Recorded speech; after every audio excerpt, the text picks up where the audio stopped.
Hello, everyone, and welcome to the Wellness Wednesday broadcast.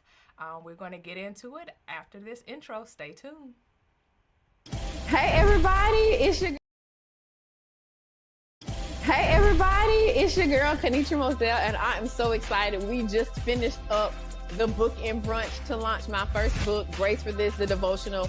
It's a 21-day journey for women who are growing through grief. The conversations that we had in here today was phenomenal. I want to let you know that GRACE is the acronym. It stands for Grief, Rest, Aid, Community, and Evolve. The reality of it is that we are experiencing a grief journey every single day. Every transition can cause you to grief, but are you leaning into your grief? Grieving is also exhausting, so I'm going to encourage you to actually rest. And when you're resting, rest is clarifying. You're going to learn what you do and don't have capacity for anymore. And guess what? You're going to begin to ask with more clarity about exactly what you need. That C stands for community, because when you start asking for help, your people who are meant for this next season are going to respond to your ask, and your community is going to change. And then lastly, when you go through that grace journey, you're going to evolve to the next best version of yourself. So I'm so excited for you to be a part of this journey. You're going to love what we're doing in this community. Follow Kanitra Moselle and follow Grace for This on Instagram and Facebook.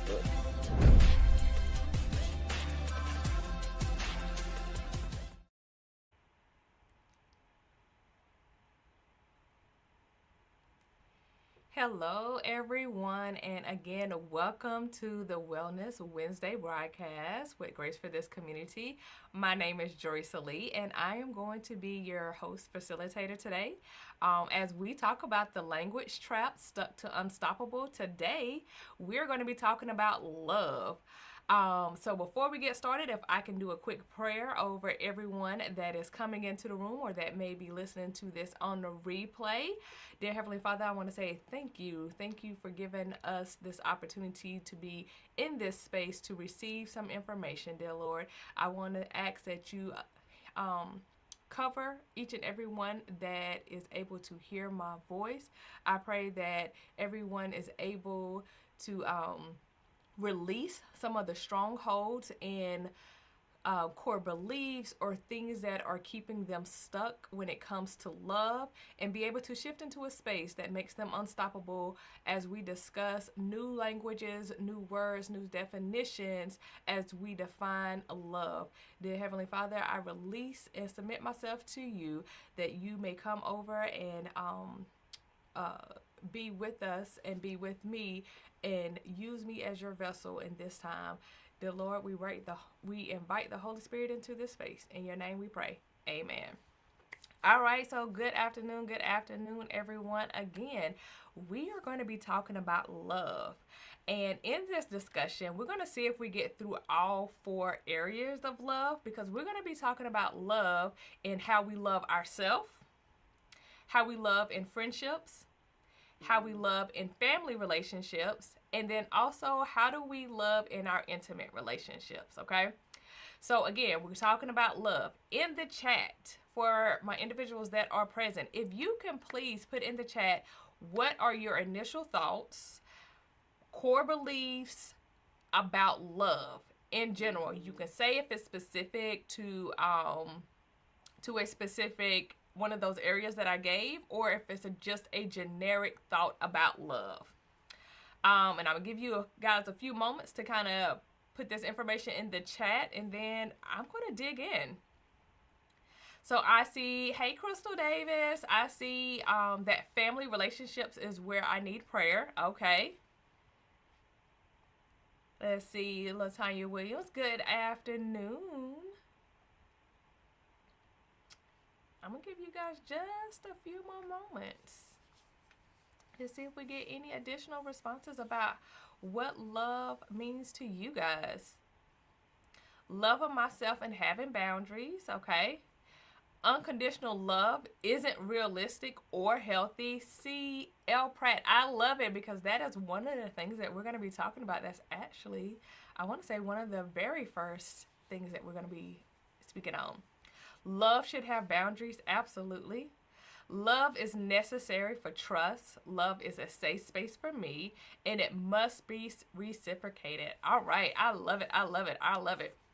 All right, so again, our goal today is to dismantle our relationship with the word love that is keeping us stuck, right? And we want to shift to a healthier relationship with love. So we're going to examine how we love ourselves, our family, friends, and partners. So let's get started. My first question is, well, my second question, because you guys already answered my first question, is what is unconditional love? And how I'm going to talk about it is we're going to talk about unconditional love as being one of the traps, right? Hello, Elena. Love to me looks like being considered, and my love is certainly conditional. I love it. Hi, Kim. So, unconditional love. So, as you guys are typing in what unconditional love means to you guys, I'm going to kind of talk about unconditional love biblically, right? So, in the Bible, it actually means agape. And this is unconditional, self-giving love. I want to break down this self-giving because when we talk about unconditional, we do think about the self-giving part of it. Self-giving actually means the act of willingly, listen to some of the words that I'm choosing because I'm choosing very specific words, willingly giving your time, energy, support, and love to help other people, right? This is a willing thing. This is not a forced thing. So, agape also means sacrificial, right? Sacrificial means surrendering your time, possessions, and self for God's purpose. Versus when we look at sacrificial in society's terminology, it means giving up something for the sake of others. Now, here's the thing. We can do sacrificial love biblically, which it says giving up of things for the purpose of God.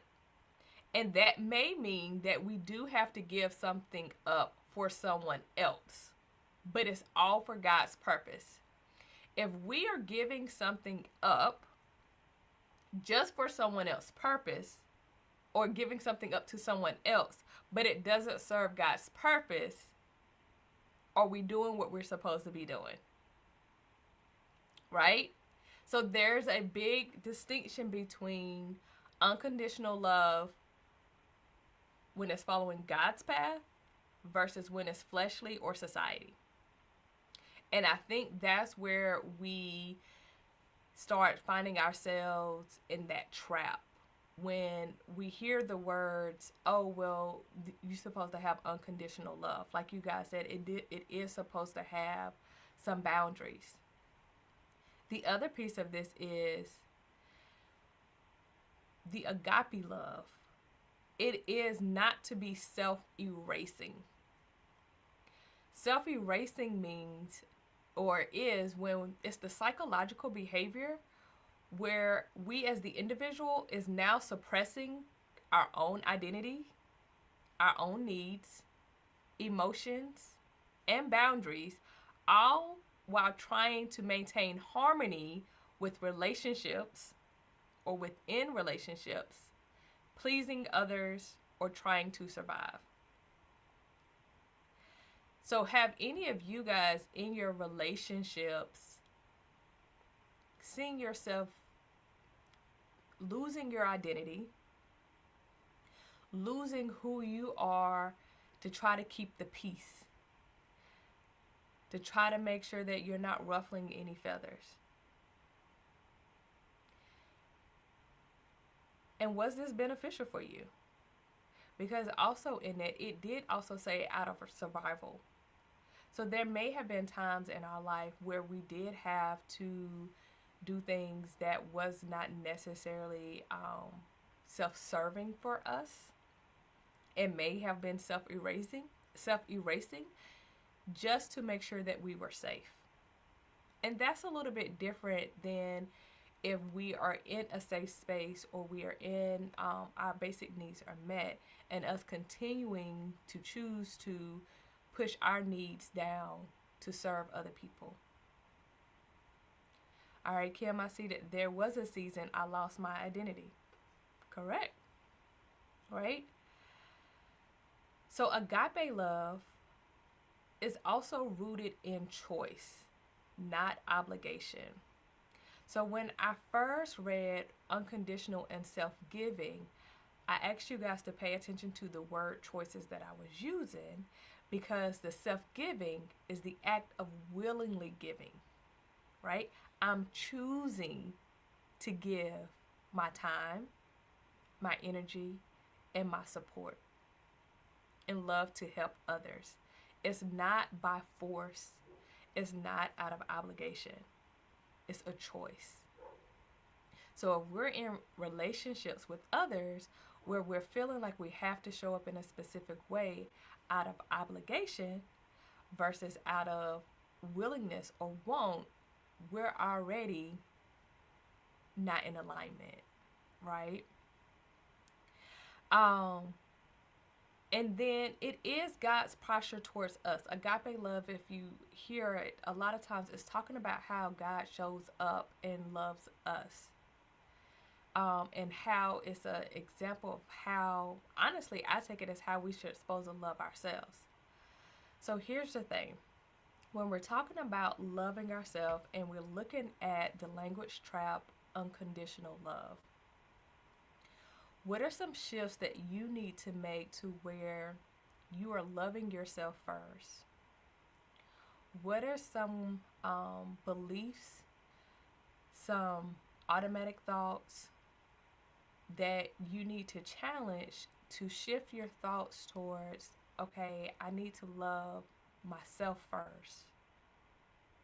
Because do we unconditionally love ourselves? Do you give yourself grace? Do you give yourself the space to learn and not just criticize and beat yourself down? I don't mean to yell at you. My apologies. How are we truly loving ourselves? Because we are, especially as adults, we are the first person to show up for ourselves. And if we can't show up for ourselves, and if we can't love ourselves, how are we then expecting our family, our friends, and our romantic partners to love us? So we have to be the example of how we should be loved before we turn outward to expect others to show us love. Okay? So I'm going to read another comment. Absolutely, it seemed beneficial, but really wasn't. Having kids can give it a different lens as well. Absolutely. Sometimes I did it to protect my kids. Absolutely. Absolutely. And so here's the thing. There's a lot of nuances that makes everyone's situation a little bit different and makes, you know, what they were going through, why they decided to do what they have done, right? So here, my goal is just to kind of challenge some of the things and see if it is still necessary. Because with the language traps, the whole thing is a lot of times we do what we do or operate the way that we have, either because it is something that has been taught to us or we did it out of survival. And so we have to really step back and examine, are these things still beneficial? Do I still need to operate in this manner? Or am I in a safe space or in a different space where I have the opportunity to show up differently and shift to a healthier space? Okay. Elena, I was an overgiver until recently. Loving myself now looks like not pouring into spaces that don't pour back into me. Absolutely. There's those boundaries. Loving me looks like saying no and being okay with saying no. I know a lot of people feel guilty, especially when this is a new space for them to set those boundaries. But being okay with saying no, I know a lot of times when we start really focusing on self and start pulling away from others, um, people are like, oh, you're being selfish. I am. I am. And it's not selfish in a detrimental way to where we are harming others, right? It's a selfish way to where I'm now showing up for myself. I am now creating space around me that you have to show up in a certain manner or you don't get access to me. And people don't like not having access to us the way that they want to have access to us. But it's our jobs to set those boundaries and implement those boundaries, right? So learning now, I can't pour from an empty cup. We absolutely cannot pour from an empty cup. We absolutely, to give our best, we have to make sure that we are filled first. We have to make sure that we are okay, right? Because the other thing, when we're pouring from an empty cup, that also means when we are, I don't want to use the word triggered, so I'm not going to, when we are negatively impacted, or we are really, really, truly empty and have nothing else to give, we typically explode on everybody. Even the people that haven't done anything to us, to our support systems, and sometimes to the people that are closest to us. And we end up damaging relationships that are actually very positive for us. So it is very important that we always make sure that we are filled before we try to pour into everybody else. We should be pouring from an overflow and not from what we need or from reserves, if that makes sense. Elena, I'm at work listening. I was excited for this. I will be running this back once I'm off. Such a great discussion so far. All right, Elena, thank you.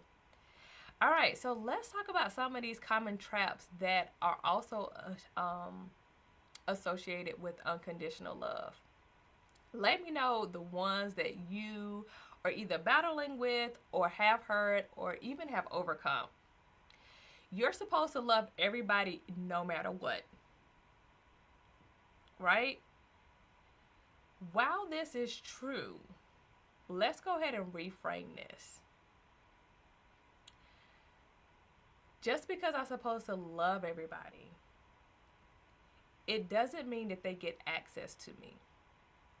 And how I actually interpret this is loving everybody truly means I am accepting people for who they are. If someone displays bad behaviors, I accept that they're in a place. This may not always be them. Also, a lot of times we like to make people who they are based off of current decisions, and we don't give people the grace that they can change, because we do know that everybody can change if they want to, right? Or if they pray about it, there can be shifts in how people show up. So I like to say that whatever bad behavior someone is currently displaying, that this is who they are choosing to be, right? It's a choice. And this is who they're choosing to be right now. It does not mean that in 5 years that they cannot choose to be or do something differently, right? So I'm accepting that in this moment, this is who they are choosing to be. And based on the behaviors that they're choosing to display, I need to limit my access to them so I am not damaged in what they have going on. So it doesn't mean that I excuse their behavior or I ignore their behavior. It means that I am fully aware of who they are in this moment and the behaviors that they are choosing to display. And if they are not,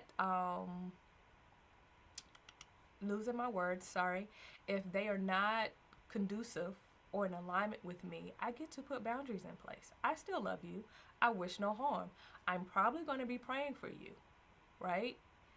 This is how we can actually show unconditional love no matter what.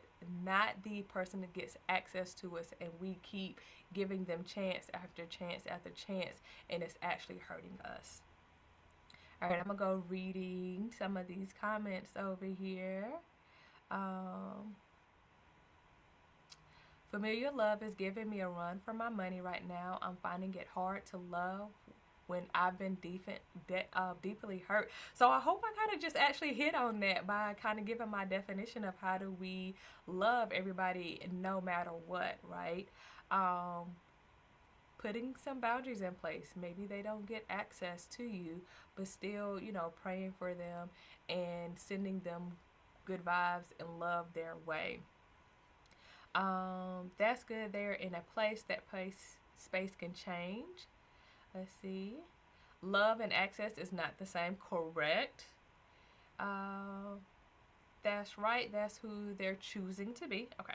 Limited access. Don't have the same access.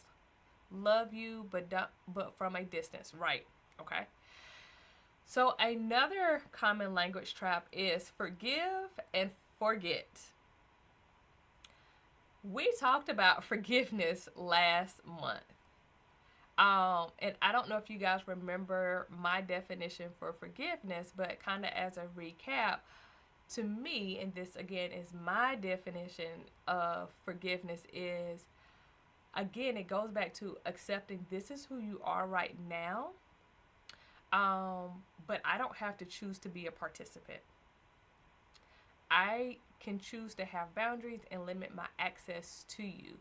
And I am no longer going to carry the hurt that you have done to me. And what I mean by not carrying it is I'm going to go through whatever process I need to go through to heal, right?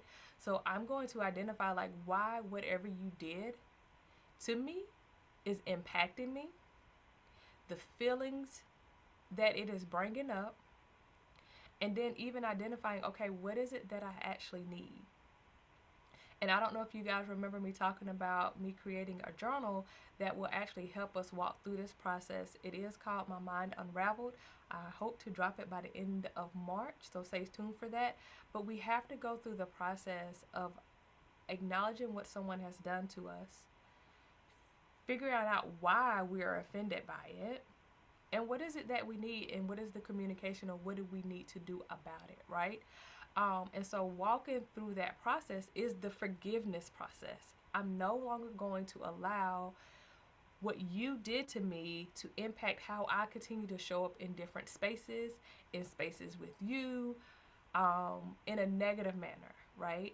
But I will, again, if I need to limit access, I'm going to limit access. If I need to cut off access, I'm going to cut off access. The forgetting piece, it sounds good. For me, I'm going to equate that to, again, I'm no longer going to let it impact me. I don't think it's realistic to say that I'm going to intentionally forget about what you've done for me. And a lot of times we are holding on to unforgiveness and not forgetting because we feel like it protects us from it happening again, and it really doesn't. We have to walk through those 4 steps to get the protection that we're actually seeking. Okay? So have to keep praying through the forgiveness process until it no longer affects you. Absolutely. Okay. And then another common language trap is, oh, I love this one.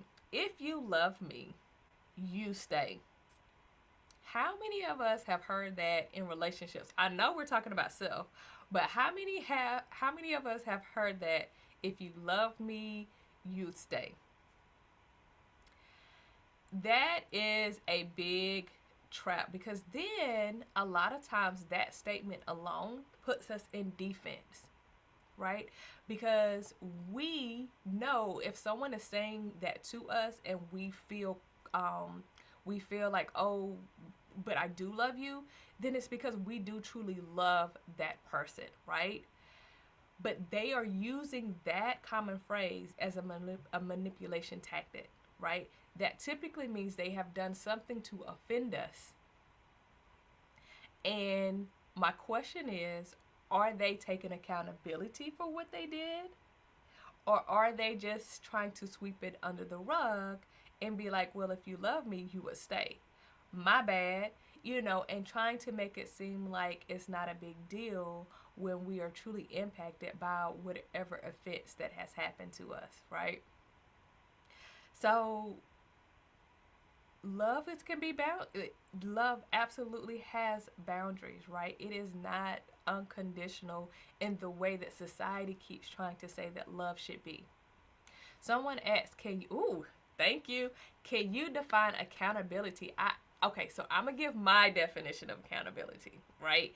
And I'm a big proponent of everybody gets to create their own definitions for the words that make sense to them. And when we're communicating with others, we have to make sure that when we're using the same common words, that we have the same definitions, right? And so a lot of times you may have to take a pause when you're having intimate conversations and you feel like you're going in a loop and you guys can't get on the same page even though y'all using the same words. It means y'all definitions are different. So here's my definition of accountability.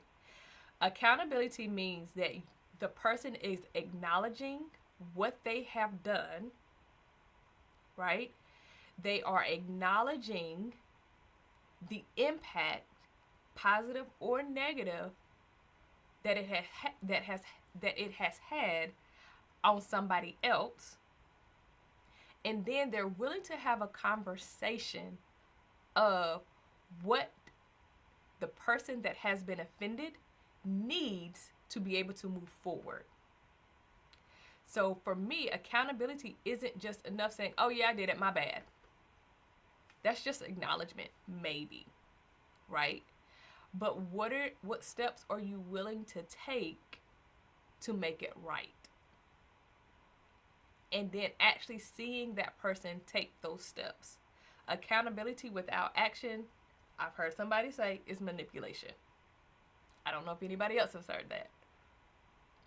But that is my definition of accountability. Okay, let me go back to the chat and see what we got. Acknowledging what they did and willing to have the conversation. Okay. Oh, that hit me in the gut. Oh, my bad. Not enough. Correct. Accountability begins with acknowledgement and acceptance of offense before moving forward. Correct. Yes. Okay. Is there any other questions about accountability? Or any other thoughts? Okay. So, if you love me, say we work through that one. Love means being selfless. Again, I think I kind of hit on the selfless part, right? Of self-giving. It's the willingness to do it. Someone cannot demand or require us to be selfless. Someone cannot demand that we give them unconditional love, because then it's not unconditional love. We have to do it as a choice. We have to be willing to do it. And to be willing to do that, you really need to make sure that you understand your own worth, your own values, and your own needs.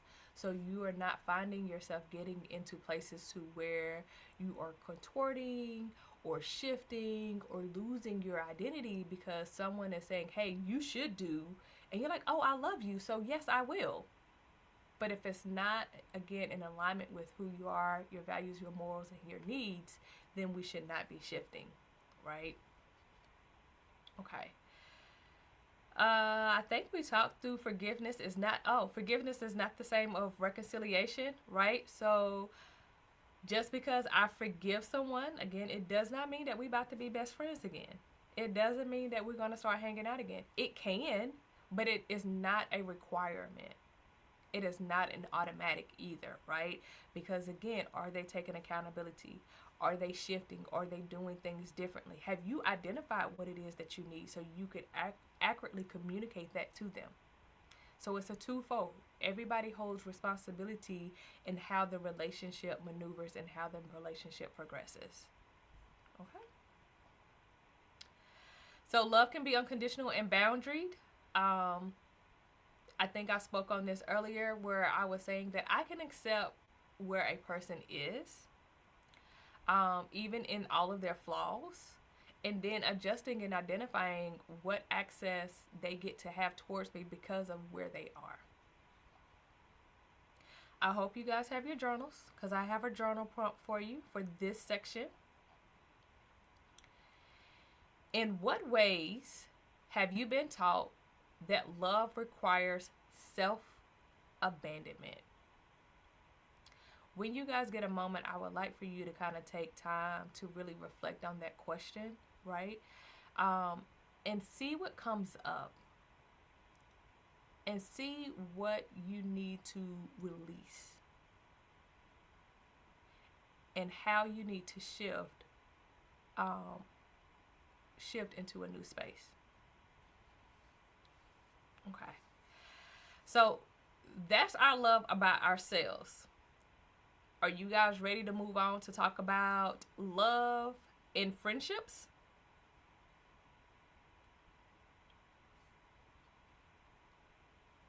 And the reason I'm choosing to talk about love and friendships next is because this to me is a foundation, the second step, right? So the first foundational layer is loving ourselves. The second foundational layer is how do we show up in friendships, right? So how do you guys love in your friendships? What are some expectations? How do you define love in your friendships?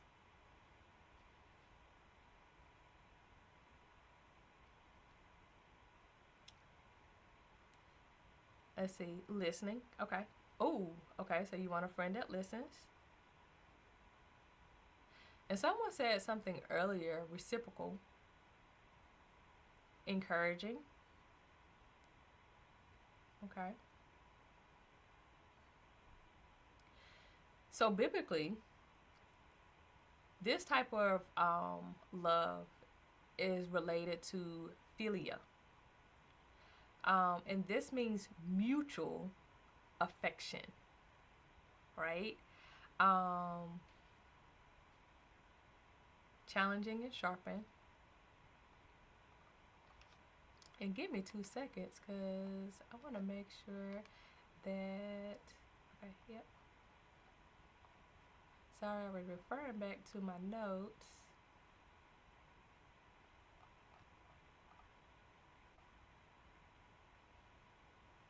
Okay. So let me ask you some questions when it relates to your friendships and how your friendships are showing up. And these are some questions that you can sit back and ask yourself too. In your friendships, do you guys' values align? Can you trust your friend? Do you feel respected by your friend? Is there a mutual exchange of support, energy, and affection?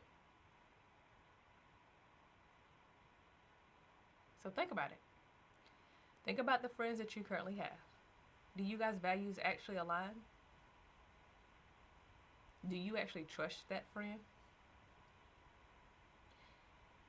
Do you feel respected? And most importantly, is there a mutual exchange of support, energy, and affection?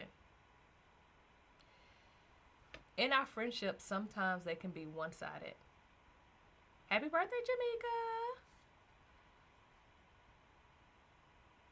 Our friendships can sometimes be one-sided. Or sometimes we're holding on to friendships because we've been friends since kindergarten. And so there's the nostalgia there that, oh, I want to keep my high school friend. Or I want to keep my college friend. But if you guys' values no longer align and your friend has betrayed you, Or maybe you've done the betrayal. Beyond the time that we have been friends, why are we holding on to it? Okay, Crystal. Repeat the question. Okay. My question is, do your values align? Can you trust your friend? Do you feel respected? And is there a mutual exchange of support, energy, and affection?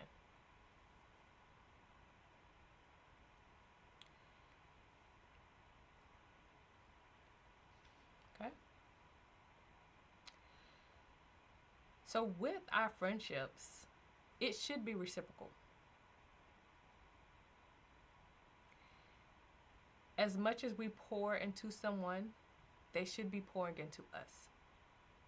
Now, what I will say is sometimes in our friendships, if a friend is going through something, they may not be able to pour into us at that time.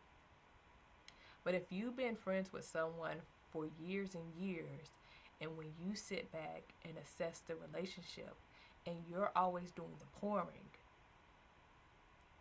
is this relationship mutual? Right? And I would even encourage you to look at how you're showing up in friendships. Are you taking? Or are you pouring? Right? Do you send text message? Because we're going to acknowledge we're all grown. We all have very busy schedules. So realistically, we may not be able to sit on the phone with our friends all day long or throughout the day. But are you checking on your friends? Are you calling? Are you sending text messages? Are you being intentional about scheduling times to hang out? To feed into that relationship?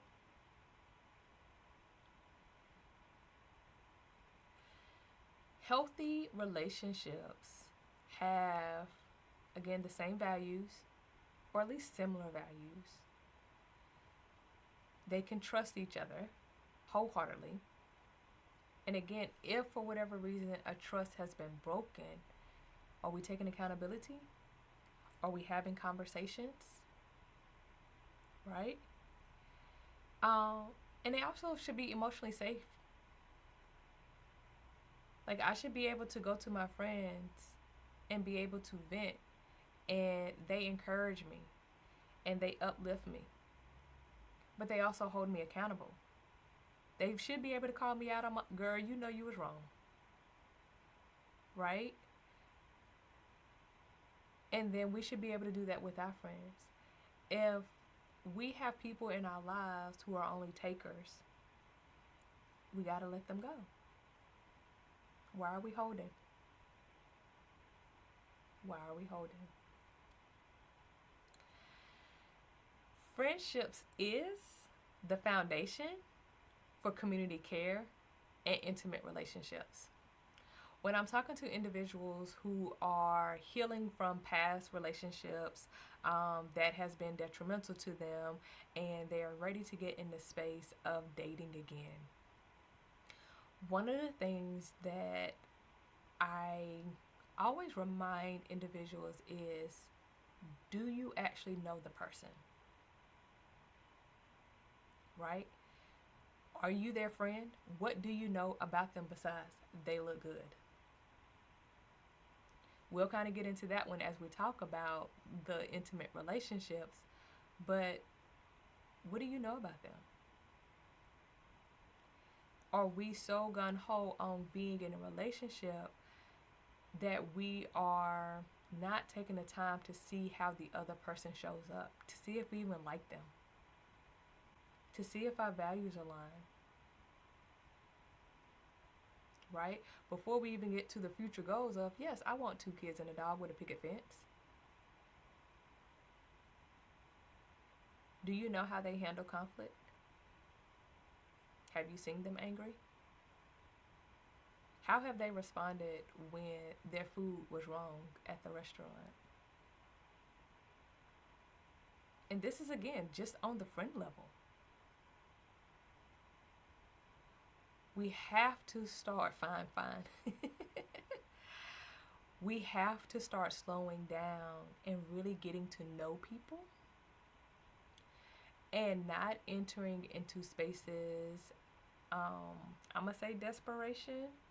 I know that one might hit a little hard, but getting to know people for who they are and making sure that we are truly aligned before we become intimate friends and develop into different relationships. Okay? So, what are some of the language traps around our friendships? Real friends don't need boundaries. Yes, they do. This statement alone is promoting codependency and one party self-erasing, right? Where you're going to end up losing who you are because there's no boundaries. We absolutely got to have boundaries. My friends, unless there's an emergency, don't call me at 1 o'clock in the morning. I'm asleep. My phone's not even going to ring, but don't do it. Right? You can't just pop up at my house. I need you to call me before you coming over. I may not be there. We absolutely have to have boundaries within our friendships. I love this one. If they were your friend, they'll just know. They'll just know what? To me, this one is promoting poor communication. We may know who somebody is, but we absolutely still have to have appropriate communication. We've got to be able to have conversations. We've got to be able to truly understand. Now, there are some friends that we may get to where you can look at them and they know what you're thinking and you know what they're thinking, and then y'all just look. But the expectation that if they were your friend, then they'll just know. I will say, if they were your friend, that they will always have a conversation with you if you have offended them. A lot of times we get caught up in, well, such and such just stopped talking to me without a conversation. I like the saying, they know what they did to me. I guarantee they don't. I guarantee they don't. Unless you have told them, hey, this X, Y, and Z hurts my feelings, or I'm not okay with X, Y, and Z, and they continue to do it, then absolutely they know what they did. But this assumption that once something is done to us one time, that the other person knows what they did is very detrimental. We've got to communicate it. Now, if you don't value the relationship, then maybe we do just let it go without a conversation.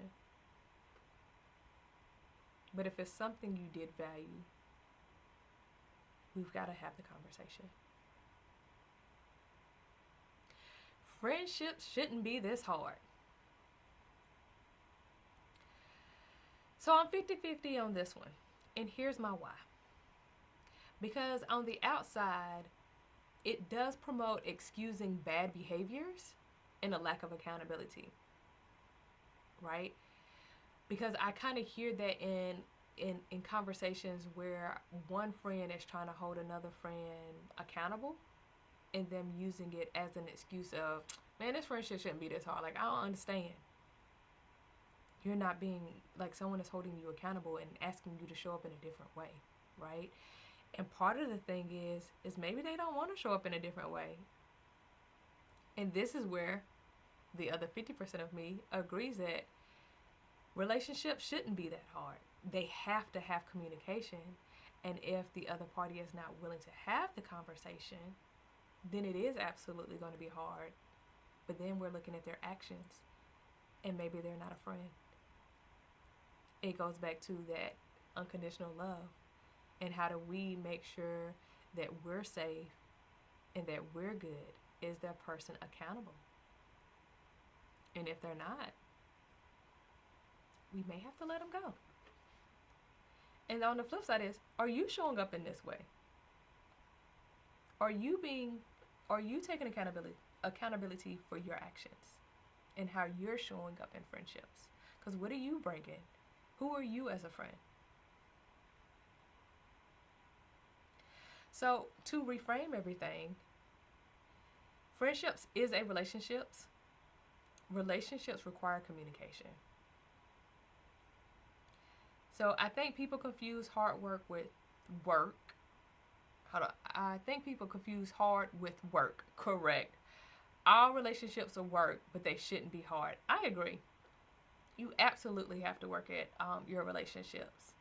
And if you're open to it, it actually wouldn't be hard, right? Like if you're okay with having conversations that are uncomfortable,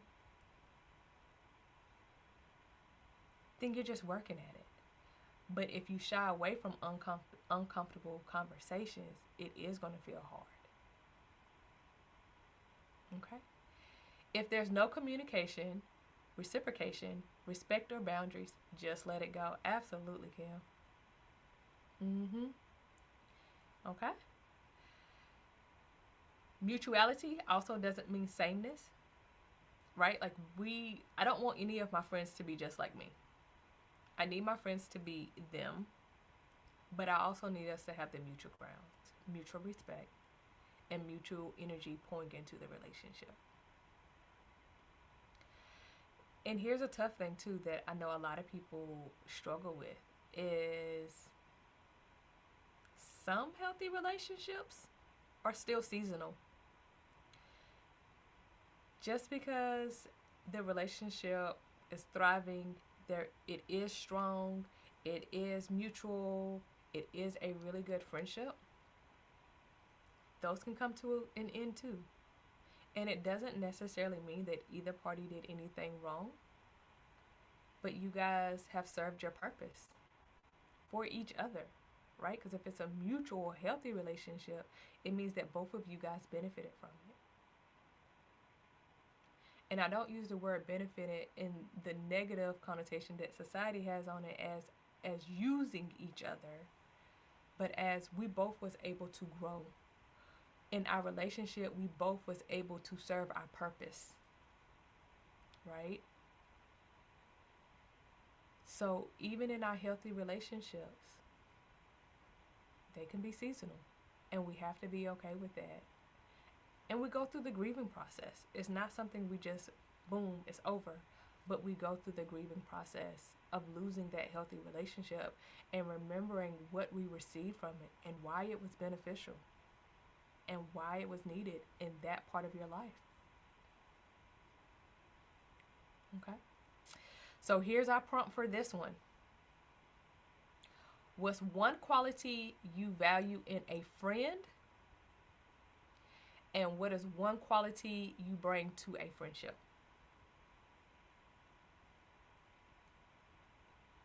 Okay? What's one quality you value in a friend?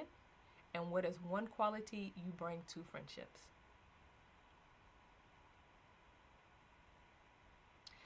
So I see my time is winding down, and we have 2 more sections that we got to go through. We have to go through family love, and we have to go through romantic love. So I kind of already told Kanisha that I felt like there was going to be a part 2 to the love, because I didn't want to rush through this information. I wanted to make sure that it was thoughtful and it was something you guys could take away from and actually apply it. So we're going to actually have a part 2. So our March session will be the part 2, where we pick up and we talk about love in our family relationships and love in our intimate relationships, okay? So again, I hope everyone has received something. I hope that your brain is turning on how to look at these 2 relationships a little bit different, and what love looks like in this relationship, what love looks like in self, what love looks like in your friendships. And next month we will continue the discussion and talk about families and intimate relationships. I appreciate each one of each one of you guys' times. And I will see you guys next month. Have a good one.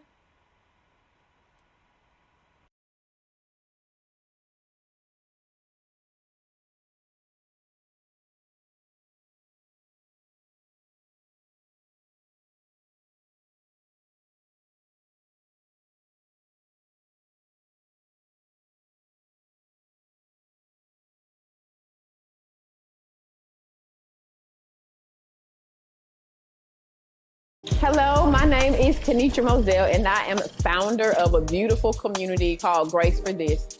We are about women taking ownership of their wellness journey in 3 ways: personally, relationally, and professionally. I'm inviting you to be honest about your grieving experience, your healing experience, and then lastly, your building experience. You're going through this because you're graced for this.